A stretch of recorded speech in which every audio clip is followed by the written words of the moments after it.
आप देख रहे हैं संभल न्यूज। हम हैं तो दम है। उत्तर प्रदेश कांग्रेस की एक मीटिंग कानपुर में हुई। मीटिंग में आरटीआई की मंडल स्तरीय कार्यशालाओं पर विस्तृत चर्चा हुई तथा भारतीय जनता पार्टी की उत्तर प्रदेश सरकार प्रदेश में नफरत की राजनीति कर रही है, वह स्वीकार योग्य नहीं है। मीटिंग में पूर्व मंत्री एवं प्रदेश अध्यक्ष अजय राय ने कहा कि उत्तर प्रदेश की योगी सरकार प्रदेश को सांप्रदायिकता की आग झोंक कर राजनीतिक रोटियां सेकना चाहती है। संभल की घटना दुर्भाग्यपूर्ण है। इस घटना में दोषियों के खिलाफ कार्यवाही होनी चाहिए। जब 2027 में हमारी सरकार प्रदेश में आएगी तो हम दोषियों के खिलाफ मुकदमे दर्ज करवाकर बड़ी कार्यवाही करवाएंगे। मीटिंग में अजय राय के इस वक्तव्य की चर्चा हुई। प्रदेश चेयरमैन पुष्पेंद्र श्रीवास्तव ने पर संगठन पर चर्चा की एवं संगठन की मजबूती पर बल दिया। प्रदेश उपाध्यक्ष एवं प्रभारी पश्चिमी उत्तर प्रदेश डॉक्टर अमित कुमार उठवाल एडवोकेट के आरटीआई पर विस्तृत चर्चा की, सूचना का अधिकार अधिनियम 2005 की बारीकियों पर भी चर्चा की तथा मीटिंग में कहा कि उत्तर प्रदेश की योगी सरकार हर मोर्चे पर विफल साबित हुई है, इसलिए बौखलाहट में उत्तर प्रदेश को सांप्रदायिकता की आग में झोंककर राजनीतिक लाभ उठाना चाहती है। प्रदेश में मस्जिदों पर मंदिर का दावा करके प्रदेश के सौहार्दपूर्ण माहौल को बिगाड़ना चाहती है। सरकार एवं प्रशासनिक नाकामी एवं गलतफहमी के कारण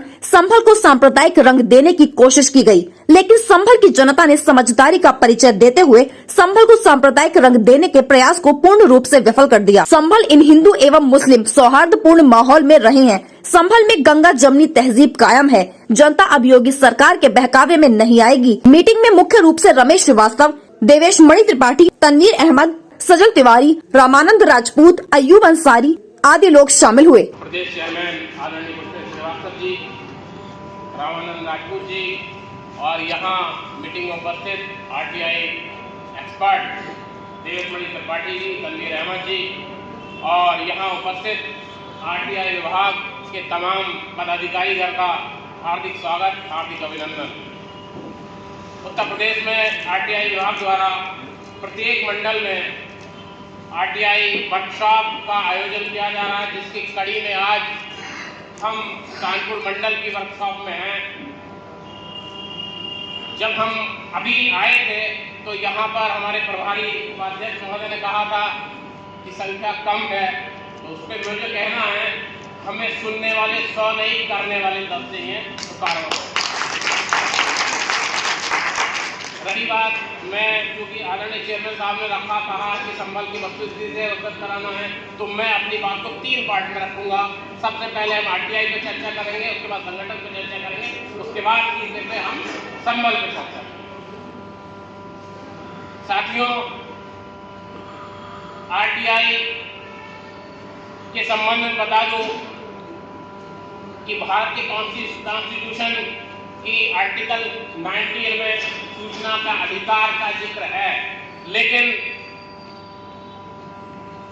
हमारी यूपीए की सरकार ने सोचा कि हम आम आदमी के हाथ में, हिंदुस्तान के एक एक नागरिक के हाथ में एक कानून के रूप में एक ऐसा अधिकार दें जिससे कि उसे हर व्यक्ति को, हर नागरिक को यह अधिकार हो कि उसके सरकार से आए पैसे का क्या हुआ और कहां पे कैसे लगाया गया। इसके लिए सूचना का अधिकार अधिनियम 2005 को अस्तित्व में लाया गया। सूचना का अधिकार अधिनियम 2005 में वर्णित है, बिल्कुल स्पष्ट है कि भारत का कोई भी नागरिक किसी भी विभाग से संबंधित सूचना एक कागज में लिपिबद्ध करके सूचना मांग सकता है। उसके संबंध में सेक्शन वाइज डिटेल दी है। आवेदन के लिए अगर किसी व्यक्ति को किसी भी विभाग से सूचना चाहिए होती है तो 6(1) में आवेदन करेगा और आवेदन का समय दिया निर्धारित है 30 दिन। 30 दिन में अगर आरटीआई नहीं मिलती है तो प्रथम अपीलीय अधिकारी के यहाँ सूचना करेगा।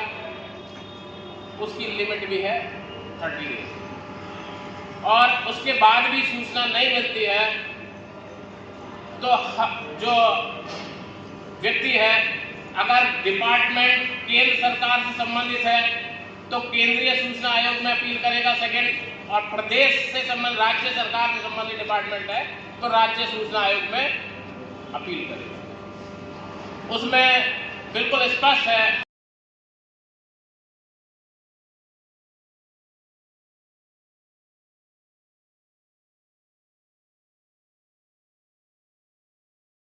संभल इस समय ट्रेंड में चल रहा है। संभल की वस्तु स्थिति है क्या? संभल को आग में झोंका प्रशासन की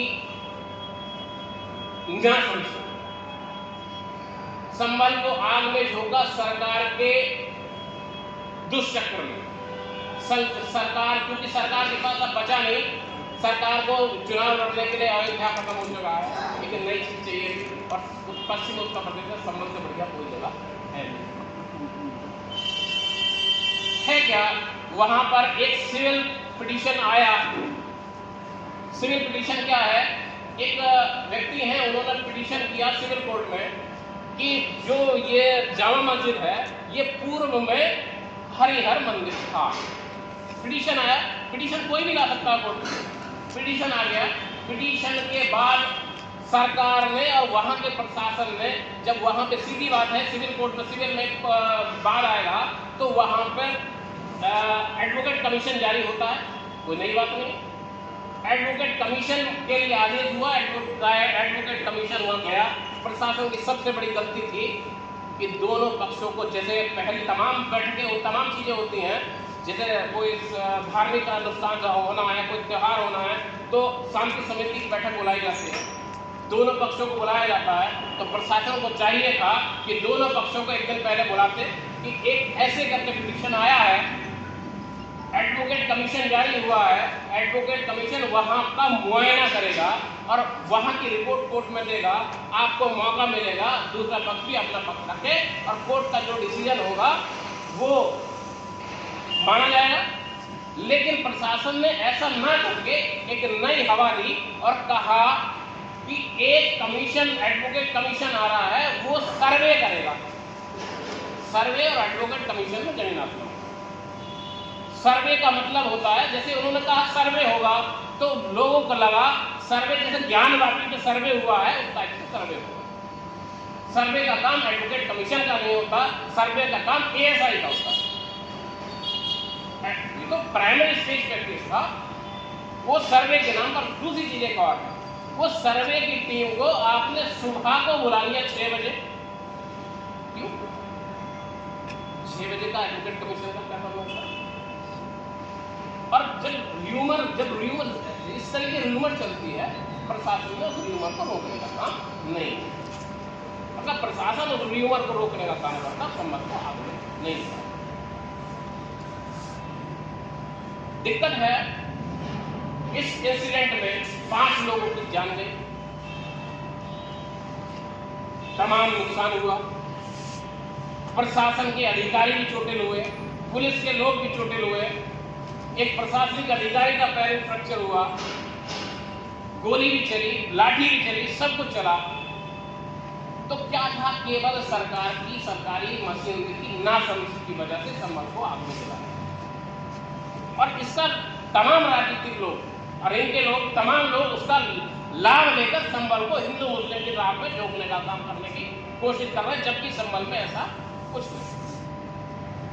संभल में हिंदू मुसलमान के साथ और मुसलमान हिंदू के साथ लगातार बैठ रहा है, लगातार काम हो रहा है। हिंदू मुस्लिम का कोई भी फैक्टर संभल पे इस समय नहीं है, न था। ये तो केवल प्रशासन ने प्रदेश की फिजा बिगाड़ने के नाम पर, फिजा बिगाड़ने के लिए, आगे का 27 का चुनाव की तैयारी करने के लिए संभल को आग में झोंकने का काम प्रशासन का। और मैं ऐसी सरकार की निंदा करता हूं, भर्त्सना करता हूं, जो भाई से भाई को लड़ाने का काम, हिंदू से मुसलमान को लड़ाने का काम करके राजनीतिक रोटियां सेकने का काम करते हैं। जनता को समझना होगा, हिंदू और मुसलमान को समझना होगा कि हमारी जो हिंदुस्तान के उत्तर प्रदेश की गंगा जमनी तहजीब है, उसे हमें बरकरार रखना है। सरकारों के देखिए होता कुछ नहीं है। आज संभल ठंडा हो गया, झगड़ा था, सारा शांति में आ गया। पूछिए उन परिवारों से जिनके बेटे गए, जिनके भाई गए, जिनका परिवार उजड़ गया, उस परिवार पूछिए उनके साथ क्या।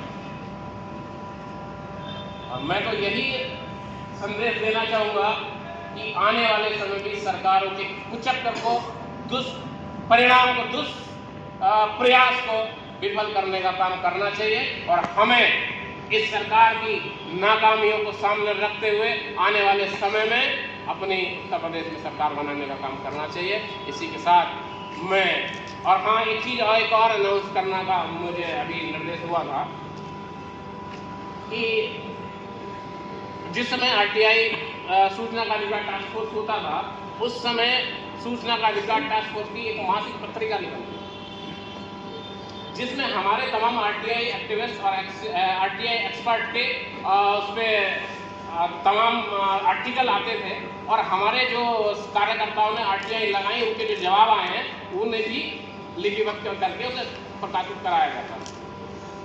तो निकट भविष्य में बहुत जल्दी हमारा ये प्रयास है कि हम उस पत्रिका के रूप में एक नई कोई पत्रिका पब्लिश कराएं आरटीआई डिपार्टमेंट की तरफ से, जो ये पूरे प्रदेश को। संभल से खलील मलिक की खास रिपोर्ट। संभल जिले की हर छोटी बड़ी खबरों से जुड़े रहिए संभल न्यूज। हम हैं तो दम है पर हमारे साथ। संभल शहर की लोकल खबरों के लिए संपर्क करें मोबाइल नंबर 9411078618। आपको हमारा ये वीडियो पसंद आया हो तो वीडियो को लाइक करें। संभल न्यूज हम हैं तो दम है को सब्सक्राइब करें और फेसबुक को फॉलो करें।